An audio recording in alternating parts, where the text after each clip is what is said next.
Show of hands if you've ever set out with a goal in mind, perhaps even a New Year's resolution, only to exhaust yourself within 2 to 3 weeks and then finally throw your hands up and decide this goal really isn't meant for me. Well, this video is going to show you step by step how to make your New Year's resolution work for you for life. Okay, does this sound familiar? We start the year off and we think, I'm going to change. This is the new me. And then maybe even in that first week, we are trying to wake up early or do different to be different. And in the back of our mind, we have this little aching voice saying, this just isn't me.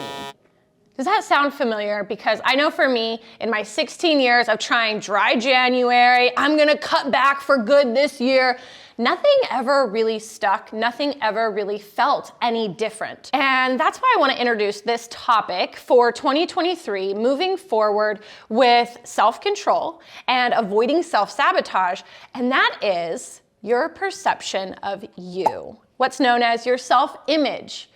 We know about this as far as looking in the mirror and seeing what there is on the outside, but there's so much more to us as human beings that resides on the inside.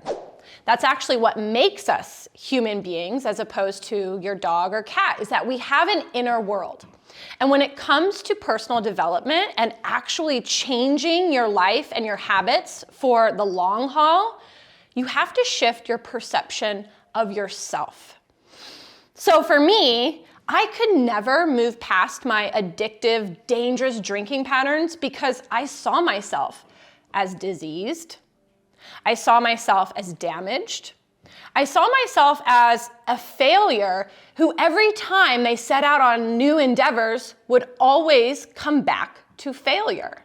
And then I started to read some really amazing different pieces of material, different literature that opened up my eyes to just shifting my beliefs about myself that happened to make me feel good every single day, taking one good step forward, one good step forward. So let's dive in deep about how to set that goal and then how to believe in yourself to get there and stay there.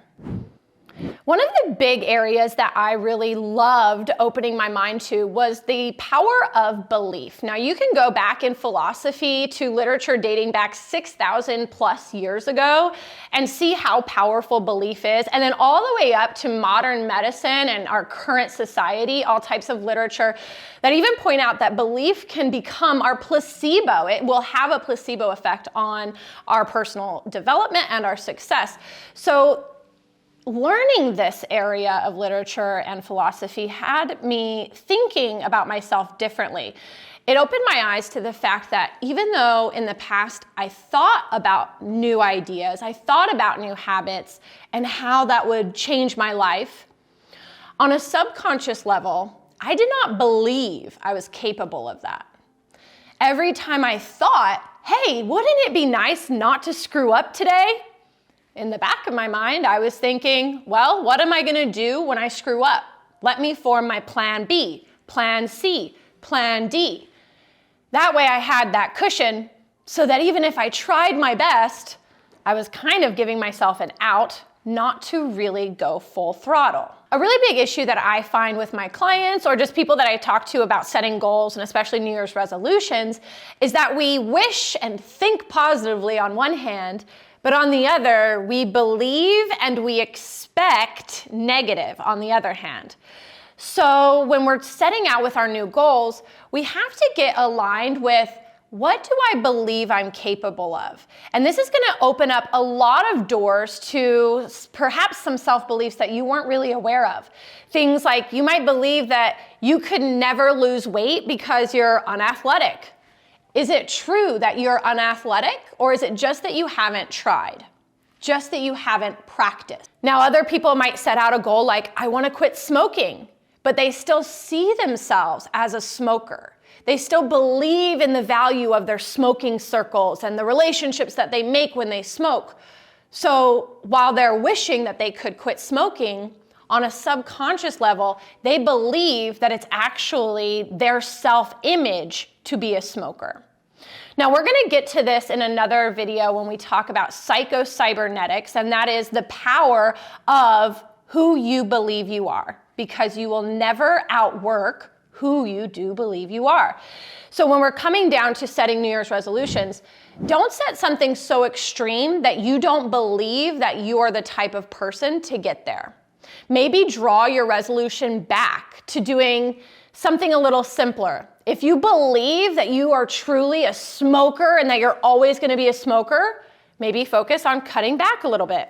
If you believe that you are a drinker and you could never go completely sober, then consider how you could believe that you are maybe less of a heavy drinker, more of a moderate drinker, and then taper that down over time to being somebody who doesn't really like alcohol at all. But if you're going from being a heavy drinker to wanting to be completely sober, that's a really big jump, and you might not believe that you can be that person yet.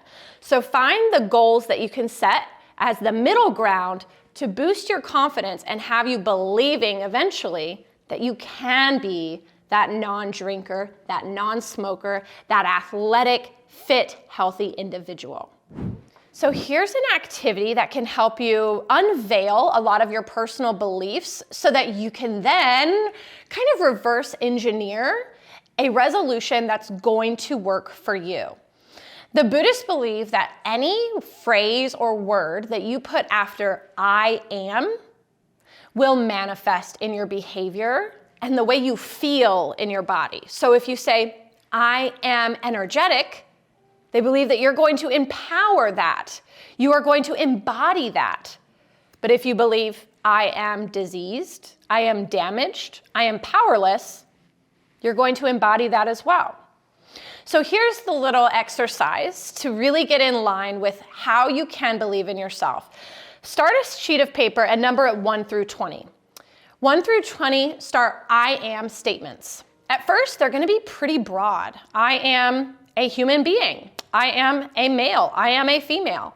But as you go down the list, maybe even by 10, 12, or 15, you're going to start having to dig really deeply, and you're going to be unveiling some of these personal beliefs that are really holding you back that you might not even be consciously aware of. When you get to that bottom of the list of 20, ask yourself, am I really this type of person, or is this just a belief about myself? How can I alter this belief about myself and set a resolution that gets me to the next step to believe a little bit better, a little bit brighter, until all of a sudden you do believe that you can achieve year-round and for life. And then here's a pro tip for really making your New Year's resolution stick for life. As you're coming up with this resolve, envision what it looks like for the long haul, not just during January and not just during February. Think about what this looks like in your life 1 year down the line, 5 years down the line. Recall that our imaginations are so powerful in order to change our behavior. And if you can simply imagine what it's like to see you on top, winning with your goal, with your resolution, then that can give your mind the blueprint to actually making it happen, and you'll feel the shift through your behavior. Additionally, keep in mind this law of gender. We've covered this before, but this sounds really ominous. It's very simple. Law of gender just decrees that every seed has a gestation or incubation period, which means that your goal, aka a spiritual seed, needs nurturing. You don't want to go out and dig it up every day to check if your goal has come to fruition. Just trust that it will by doing the right things. Even through January, through February, through March, think slow and steady versus exhausting yourself. How can you nurture your goal, your spiritual seed, so that it actually does blossom? Because get this, as long as you're nurturing it, by law, it has to move into physical form. Isn't that exciting? So remember, to make 2023 really amazing, start by analyzing your beliefs, the I am statements 1 through 20. Then go ahead and visualize what it looks long term, not just January and February, and expect the best. Lastly, be patient. Nurture your goal, do things every day to feed that goal, keeping it alive, because by feeding it, it has to move into form. If you loved this lesson, make sure you like and then comment what your favorite tip was. Don't forget to subscribe either, because we're coming back with more education and motivation for you to be thinking different in order to drink different or never again, right here on the Magnify Maggie YouTube channel.